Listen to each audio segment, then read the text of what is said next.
반갑습니다. 여러분 프로토 교수입니다. 스포츠 모든 경기를 매일 분석 및 조합 픽 공유 중에 있습니다. 영상에 공개되지 않는 정보들로 정보방에 입장하시면 확인하실 수 있으니 참여를 희망하시는 분들은 영상 하단 고정 댓글 링크를 통해 아무 조건 없이 자유롭게 참여가 가능하니 많은 참여 부탁드리겠습니다.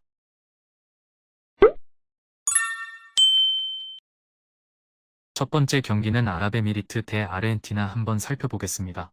아랍에미리트는 플레이오프에서 호주를 상대로 석패하면서 월드컵 진출의 꿈을 접어야 했습니다.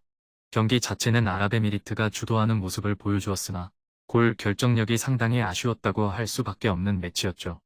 플레이오프에서 아랍에미리트 최다 득점자 마푸쿠트가 결정력을 전혀 보여주지 못했고 상대 골키퍼의 선방도 넘지 못했습니다.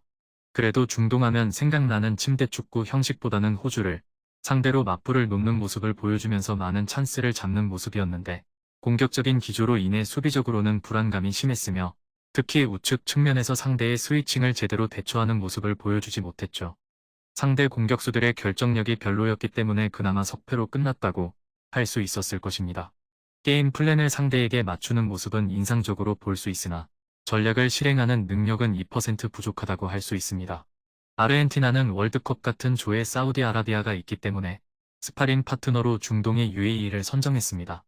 조에서 1강으로 꼽히고 있는 데다 유로 2020 우승 팀인 이탈리아를 상대로 압승을 거두는 등 강력한 월드컵 우승 후보 중 하나로 평가받고 있죠.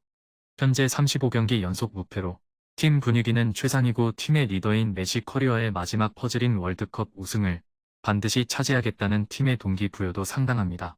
그동안은 공격진에 비해 수비진이 부실하다는 평가를 받았는데 최후방의 에밀리아노 등장과 데파울의 중앙 기용으로 팀의 밸런스를 맞추었습니다. 다만 그동안 아르헨티나의 상징이었던 공격 축구가 아닌 1위골로 승부를 가르는 실리적인 축구로 팀의 기조를 잡았고 답답한 경기에서는 메시의 개인 기량에 의존하는 경우가 여전히 많습니다. 그동안 아르헨티나의 약점이었던 후방 안정감이 상당히 올라온 모습입니다. 공수 밸런스에 관해서는 2014년 월드컵 이후 가장 최고라고 보여집니다. 다만 경기를 아르헨티나가 꽤나 실리적으로 풀고 있고 메시의 기량 저하와 여전히 공격에서 큰 의존도를 보여주고 있기 때문에 아르헨티나가 다득점을 쉽게 기록할 수 있을 것이라는 기대는 낮아 보입니다. 아르헨티나의 승리와 핸디승을 픽하는 게 바람직해 보입니다.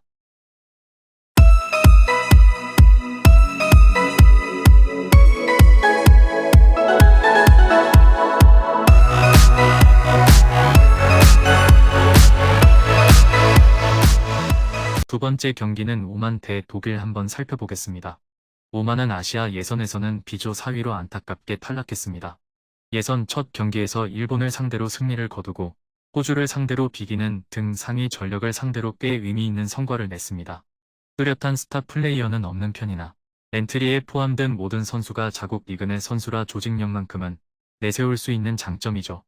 그러나 공격 시에는 특출난 무기가 없다는 평가를 받고 있고 그나마 무쿠발리의 순도 높은 결정력만 믿어야 하는 상황입니다.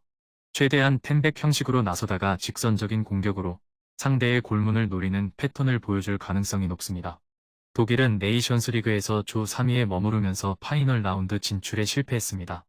헝가리에게도 승점이 밀리는 등 확실하게 승리를 가져오는 모습을 보여주지 못했고 독일의 전방 고민은 꽤 심각한 상황입니다.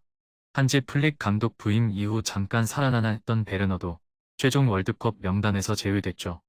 결국 밀러가 최전방에서 킬러 역할을 해주어야 할 상황인데 밀러가 최전방 원톱에서 뚜렷한 모습을 보여준 적은 없었습니다.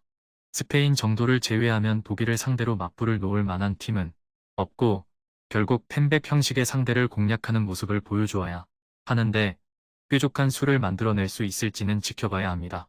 독일의 우세가 명확하나 전방 화력에는 아직도 의문이 많은 것이 사실입니다.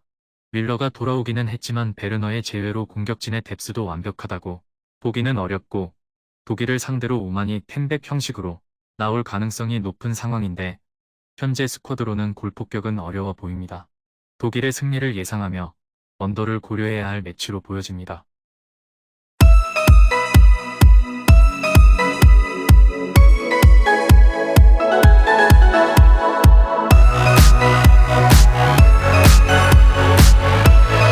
마지막 세 번째 경기는 폴란드 폴란드 대 칠레 한번 살펴보겠습니다. 폴란드는 월드컵에서는 플레이오프를 거쳐서 본선에 진출했고 네이션스 리그에서도 네덜란드와 벨기에에 밀리면서 리그 A 잔류에 만족해야 했습니다. 파울루 소자 감독의 갑작스러운 사태 이후 미흐니에비치 감독이 지휘봉을 잡은 지 10개월여 밖에 되지 않은 상황이죠. 빠르게 플랜 A를 만드는 것이 목표가 될 것인데 공격진에서는 레반도프스키 의존도가 큽니다. 유럽 예선 I조에서도 레반도프스키가 결장한 두 경기에서 모두 패하는 모습을 보인 바 있었죠. 밀리크, 피웅택가 있기는 하지만 레반도프스키만큼 경기장 전역에 미치는 영향력이 훌륭하다고 보기는 어려워 보입니다. 그리고 레반도프스키와 더불어 주력 선수들이라고 할 수 있는 글리크, 크리오비악 등이 모두 전성기의 폼은 아닌 상황입니다. 칠레는 에콰도르의 위조 여건 제소가 끝내 기각으로 마무리되면서 월드컵 진출 가능성은 완전히 사라진 상태입니다. 이제는 황금 세대와 작별하고 새로운 세대를 키우기 위한 작업에 들어갔는데 이번 엔트리에도 베테랑들이 대거 빠진 모습이었죠. 이번 엔트리에도 브라보, 산체스, 비달가 모두 소집되며 폼이 떨어진 황금 세대 멤버들에게 아직도 의존해야 하는 칠레의 현실을 보여주고 있습니다. 팀의 기조인 에너지 레벨의 저하로 인해 에콰도르, 우루과이와의 홈 경기에서도 0대2로 완패하는 등 남미에서도 경쟁력을 잃은 모습을 보여주었습니다. 칠레 엔트리에는 아직도 새로운 세대 중 뚜렷한 기량을 보여주는 선수가 없는 상태입니다.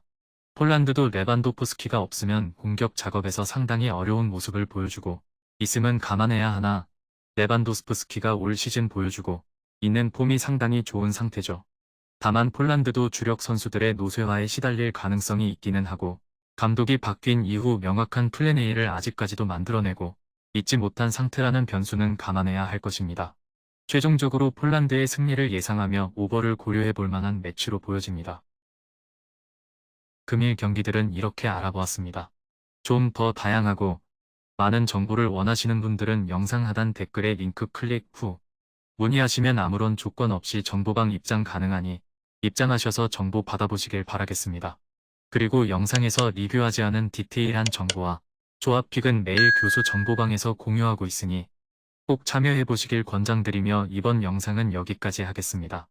시청해주셔서 감사드리며 늘 여러분들의 건승을 기원합니다. 감사합니다.